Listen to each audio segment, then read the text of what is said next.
me show you guys how you can take your Y62, go from this old analog speedometer to go to this brand new digital dash. Now the installation for this process is one of the simplest installation you can do in your car, yet very effective whilst bringing it up to date. Now the tools you're going to need for this whole install is very simple. You need a pry tool, tape, screwdriver and some basic bits, as well as our kit that you can buy from www.westernautocustoms.com.au.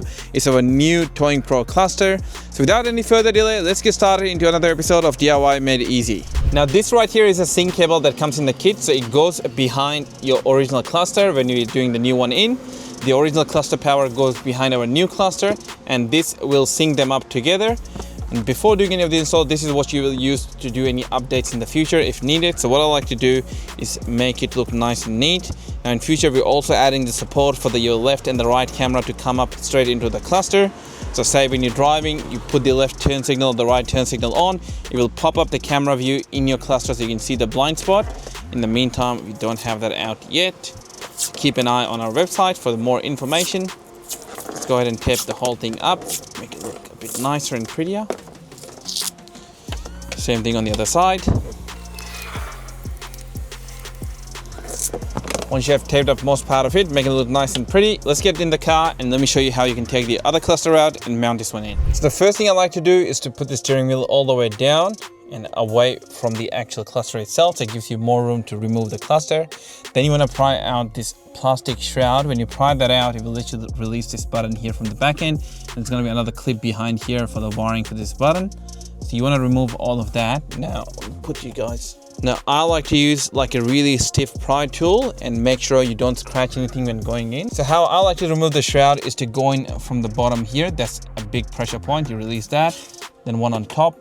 And the third one here is quite hard to show you on camera and how to release it. But literally all you do is wedge your stiff pry tool in between and pop it out. Same thing here and here. Once all of that is released, you can use your hand to assist it the rest of the way. Now you will see from the side there's one clip holding this wiring in, so use your trim tool or the removal tool to get the clip out. And then you can press on the two tabs behind to release the button. These are the tabs you squeeze on from behind and then let the button slide out of place. Alright, so what I've done here at this point is gone ahead and put thick microfiber here so I don't scratch anything. Then I can lay this shroud upside down. That will reveal the 4 Phillip heads. So let's go ahead and remove those screws. Now once you've got all of your screws out, you can just go ahead and pry this out. So just using your hands, pull it out and you'll see the power connection behind. I usually like to use my trim tool to just get the power connection out. It fits in perfect in there. That's removing the connection for your original cluster. Let's get that out of the way. Now for second part, what I like to do is connect the sync cable to the cluster first. So let's go ahead and do that. So just behind where the power plug came out, plug in the new sync cable. The other end will go behind our new cluster. As you can see, it's got 3 ports. The sync cable can only fit in 1 port, so go ahead and connect that one up. And then you want to wire this one up to where the factory power came out of from behind the original cluster. So it's got plenty of room for you to run it through onto the inside. Let's go ahead and do that. Just mock it up for time being. Now what you do need to do is to plug in your original button back on or the new one in the kit. They both work, so you don't have to worry about picking one or the other. There's no difference between the two. And for next part, if you got a TIL version, you know when you start the car, the steering is going to go up. So make sure you put your hand onto the lever that keeps the steering out of going back into the spot. So let's start the car. Now, as you can see, we got power on our old original cluster, as well as we got power on the new cluster. It says press OK to register. So let's go ahead and press the top button here. Synchronizing to the car, to the original cluster. Registration successful. Press this one again. And we're on. So at this point, what we can do is turn the car off, remove the original cluster from the sync cable, mount in our new USB lead, and then put the shroud back on. Now, before you put the shroud back on, make sure you get the button out, the wires run through from the inside, and the clips plug back in from where you removed it originally. The wires don't rattle at the backside. You can get your microfiber out of the place, and you can push the whole shroud back into spot. Make sure it clicks in nice and properly. The last thing you want is unclipped shroud and rattling and doing your head in. Let's go ahead and plug the button back on. And put the whole thing in place. All right, so what we are going to do now is set up the cluster to this car. So change the car color, all the units and everything as per what the customer would like.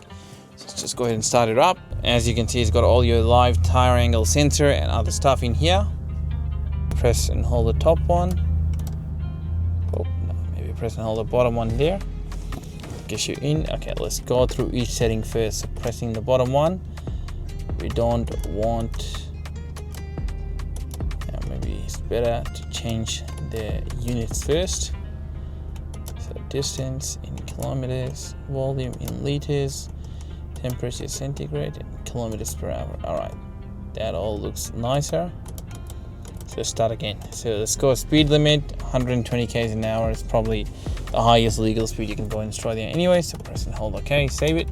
Let's go dash settings. So the brightness is quite good, so you don't want to change any of that. Press and hold again, continue out. Pressing the top one to go down, and then pressing the bottom one to see the information. Now this is a black car, so we're going to change it to black. And this one, we're going to set it up as a Nismo, because you get that cool little ring around the thing. Fuel tank is right, data protocol is also right. Tire size, you don't have to change anything.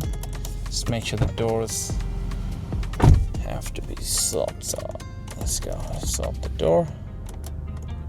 Press and hold the bottom. Now we can open it up. Right for right, left for left, that's good. Unit settings, tire pressure, it really depends. Most of the people in Australia, they like PSI, we'll leave it at PSI. Distance, kilometers, volume of fuel is in liters, your temperature is in centigrades, so all of that is good. Press and hold bottom to save. Now alert is all of these warnings up top. So if you got an aftermarket tire or a rim system that does not have your original tire pressure monitor, you can go ahead in here and turn it off. Press and hold bottom, that's all gone. Maintenance, you can set when to change your filters and transfer case oil and all of that. Press and hold here, let's set that one up. Date and time, let's go ahead and set that one up. So we'll go into this, the 5th month and the 7th day. The time now is 12:48 p.m. So let's go 1, 2.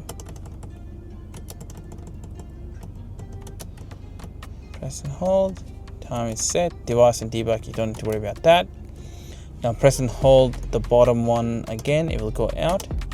Press it one more time, and now you can see we've got the Nismo car in there. So let me show you how this all works, so this will all make a lot more sense for you guys. So pressing the top one, it will change the whole view of the dash. So let's see if I press it again. Changes. Now you see right here it's all set incorrect because we had the dash moving up and down. Press and hold the bottom, this will reset the thing. Your tire angle and everything is all in lifetime, as you can see right there. Pressing the bottom one again, change the stuff. So you've got your dial there, your speedo here. Pressing the bottom one will give you all the other different information that you would want. The tire pressure and stuff comes on once you start driving, same with the fuel temperature, because it doesn't have the information in there at the moment. Press the top one again. Now this one is almost similar to the last one, but you got digital speed and digital RPM as well. Again, you can change the middle part separate and individual to the top part, so you're not stuck on one view the whole time. You can change it as per you like. And that is pretty much it. But if you guys got any question in regards to this install, or if you want to buy the same exact kit, just log on to www.westernautocustoms.com.au and we'll be able to help you through the whole process. If you want this done professionally onto your Y62, just reach out to us on info@westernautocustoms.com.au to see how we can help you with your car.